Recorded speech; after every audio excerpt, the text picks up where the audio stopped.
नमस्कार बंधुरा आशा करছি আপনারা সবাই ভালো আছেন। আপনাদের আশীর্বাদে আমরাও ভালো আছি। রোজকার মতো কি রান্না করেছি তাই নিয়ে চলে এসেছি। এখানে করেছি মসুরির ডাল টমেটো দিয়ে, পেঁয়াজ কাঁচা লঙ্কা দিয়ে ফোড়ন দিয়েছি। এখানে করেছি লাউ ডাঁটা, কাঁচকলা, আলু, বেগুন, গাজর, পেঁপে দিয়ে একটা সবজি বানিয়েছি। এখানে বরবটি আলু বেগুনের চচ্চড়ি করেছি। বরবটি আলু বেগুন দিয়ে চচ্চড়ি বানিয়েছি।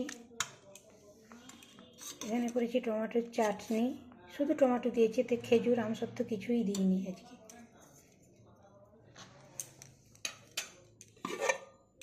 এখানে আছে গরম গরম ভাত। এখানে মাছের ঝাল দেওয়া করেছি, পোস্ত, চালমগজ, সাদা তিল, পেঁয়াজ, টমেটো, কাঁচা লঙ্কা বেটে মাছের ঝাল দেওয়া করেছি বানিয়েছি।